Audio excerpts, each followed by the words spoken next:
Dire toute la vérité, rien que la vérité. Levez la main droite et dites « je le jure ». Je le jure.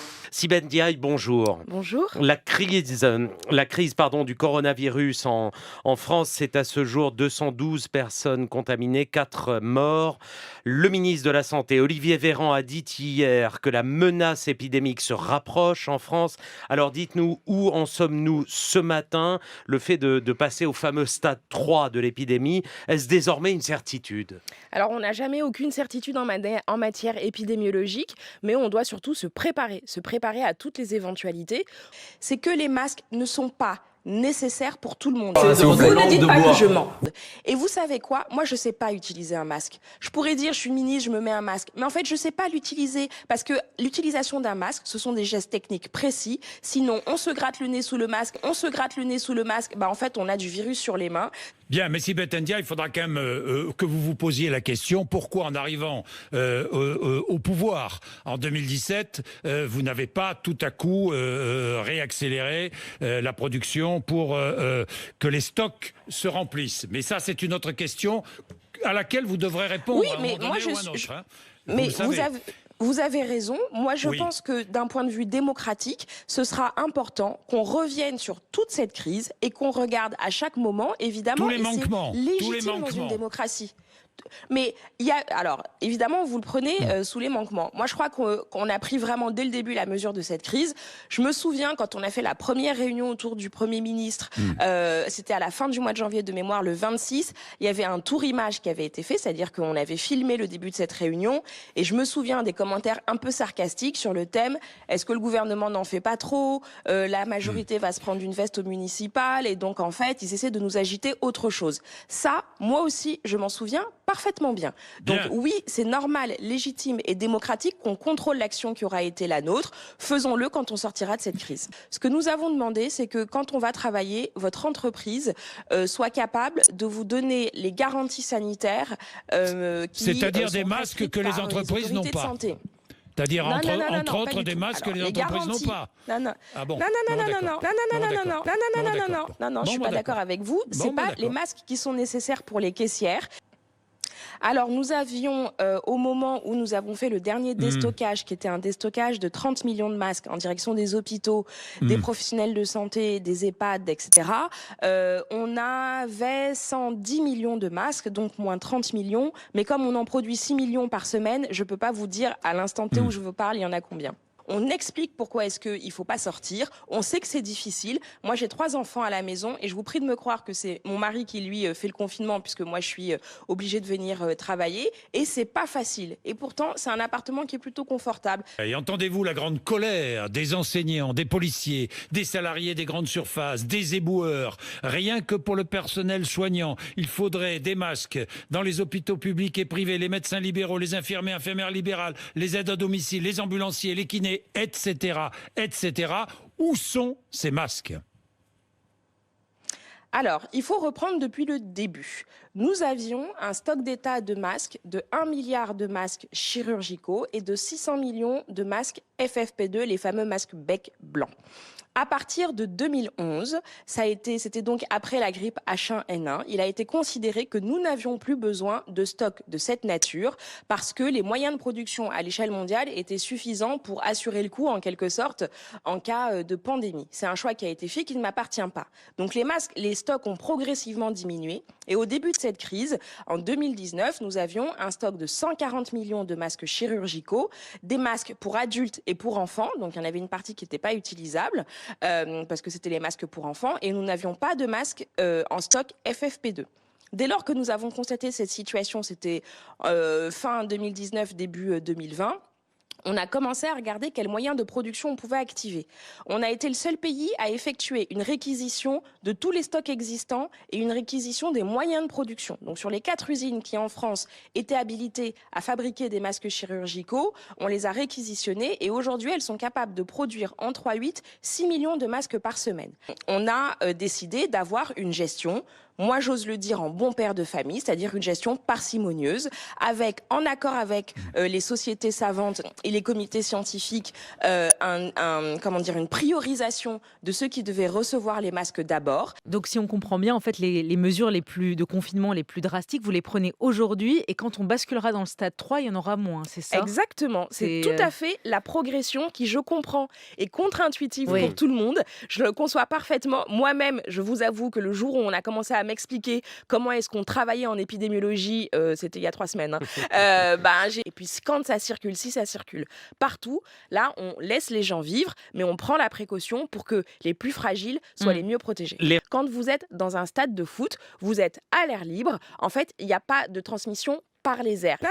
Non. Est-ce que vous avez acheté des masques pour vous et vos enfants? Ah non, pas du tout.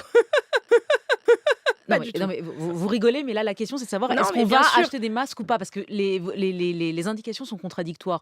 On nous dit c'est uniquement les gens contaminés qui doivent porter un masque et on nous dit que vous avez prévu 5 à 10 millions de masques, 15 à 20 millions de masques supplémentaires. On doit acheter des masques ou pas? Soyez clairs. On ne doit pas acheter de masques. Pas de risque de pénurie de masques? Non, il n'y a pas de risque de pénurie. Non. Pour les masques dits chirurgicaux, les bleus un peu plissés, en fait, on a des stocks d'État qui ont été réalisés dans des mandatures précédentes. Donc, ils sont renouvelés, on les a et on les déstocke progressivement. Les municipales arrivent, c'est dans 10 jours maintenant, elles sont toujours à l'heure où nous parlons. Les municipales, à l'heure où nous parlons, sont parfaitement maintenues. Évidemment, il faut qu'on puisse évaluer la situation à chaque fois, mais il y a franchement pas de raison d'annuler ces élections municipales. Crainte. Et qu'est-ce que vous avez prévu pour ceux qui vont dépouiller, qui craignent, qui vont donc toucher les bulletins que d'autres ont touchés? Qu'est-ce qui est prévu? Alors, il y a des consignes sanitaires, des bons gestes. Dans ces bons gestes, il y a le fait de se laver régulièrement les mains. On n'attrape pas non plus le coronavirus parce qu'on est en contact quelques minutes avec une surface qui n'est pas protégée ou qui n'est pas nettoyée. Vous ne dites pas que je mens. Mais vraiment, j'ai un message à l'attention de tous nos concitoyens. Il n'y a pas de panique à avoir. Non. On prend des mesures au fur et à mesure étayées scientifiquement et il ne faut pas avoir peur d'aller aux élections. C'est un très beau moment démocratique. Donc il faut aller voter. On va pas les empêcher. Il faut aller voter, ne pas avoir peur du coronavirus. C'est ce que vous dites clairement ce matin. Il faut pas ne pas aller voter parce qu'on a peur du coronavirus. D'accord. Porter un masque est parfaitement inutile à l'heure à laquelle je vous parle. Personne n'a besoin de porter un masque si un médecin ne vous demande pas d'en porter un.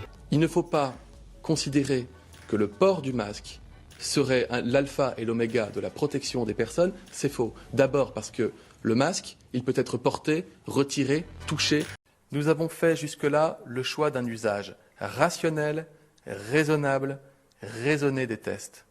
Rationnel, car il y a une logique qui prévaut lors de chaque épidémie quand un virus circule vite. Ne pas dépister de manière systématique, mais baser le suivi sur la surveillance des symptômes. C'est ce que nous faisons chaque hiver lorsque nous gérons par exemple l'épidémie de grippe. Aujourd'hui, nous ne dépistons pas de façon automatique, car nous avons fait un choix, comme la plupart des pays, et conformément aux recommandations de la Commission européenne, de réserver les tests à des publics prioritaires. La doctrine d'usage rationnel et raisonné des tests doit évoluer. Lundi dernier, le docteur Tedros, directeur général de l'Organisation mondiale de la santé, a délivré ce message simple. Tester, tester, tester. L'enjeu, c'est d'être en mesure de multiplier nos capacités de test au moment où nous lèverons le confinement.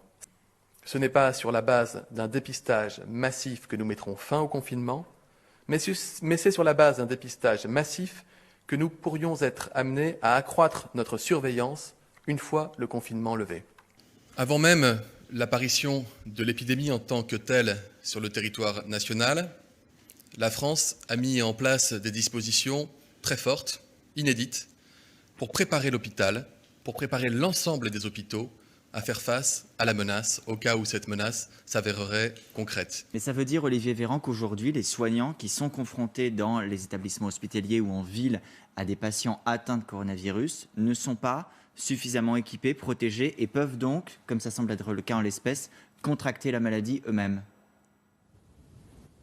Ce que nous savons pour la France comme pour les pays étrangers, c'est que la plupart des soignants qui vont contracter la maladie virale ne vont pas la contracter dans le cadre de leur mission hospitalière, mais en dehors des missions hospitalières. C'est pour ça, par exemple, que nous mettons tout en œuvre pour pouvoir assurer des transports individualisés pour des soignants dans les hôpitaux, dans les grandes métropoles. C'est pour ça que nous donnons aussi des indications à l'ensemble des soignants comme à l'ensemble des Français sur le respect des gestes barrières, du lavage des mains, de la protection individuelle et collective, que ce soit au travail ou en dehors du travail. Mais oui, il y a des soignants qui sont par essence en première ligne, qui sont par définition ceux qui sont le plus en contact avec les malades, qui, avec ou sans protection d'ailleurs, parce qu'il y a plusieurs cas où nous avons eu une discussion avec des médecins réanimateurs d'un hôpital qui nous faisaient part de plusieurs cas de contamination dans une unité de médecine, de médecins ou d'infirmiers qui, bien qu'équipés en masque, avaient pu être contaminés.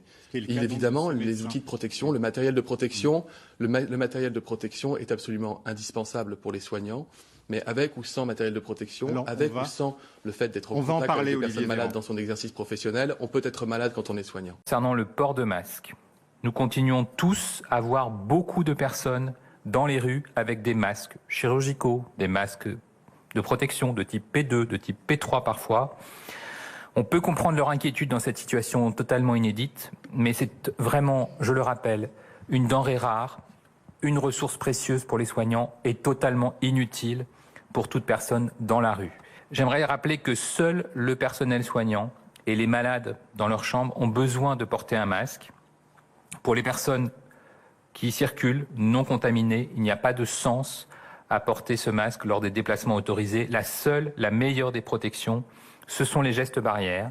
Il y a un point très important qu'il faut rappeler, c'est qu'il y a une équivalence stricte des masques chirurgicaux avec les masques FFP2 pour les virus transmis par voie gouttelette. Ce n'est pas moi qui le dis, c'est une publication encore toute récente du JAMA sur un essai. Encore une fois sur les masques, ce sont des masques qui permettent d'éviter les projections, ce sont des masques qui permettent d'éviter de mettre dans l'atmosphère des miasmes quand il y a une suspicion de maladie. Mais ce n'est pas la peine de tous nous promener dans les villes de France avec des masques. Ça ne sert à rien, en tout cas à rien contre le coronavirus. Ça ne sert à rien. L'humilité, l'empathie, une allocution très attendue, très carrée, très précise. Il a le mérite ce soir de donner un horizon. Extrêmement humble, d'abord assez naturel, il était assez franc, il était assez vrai. L'humilité d'abord de lui-même, et puis cette humilité aussi sur l'avenir, cette vulnérabilité, c'est sans doute le sentiment qui a le plus frappé les Français, cette générosité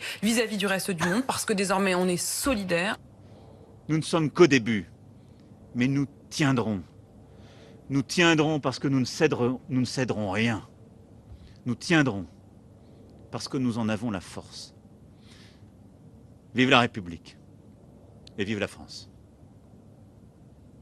Je vous remercie. Merci à vous. Merci, mesdames, messieurs. Merci à nos armées.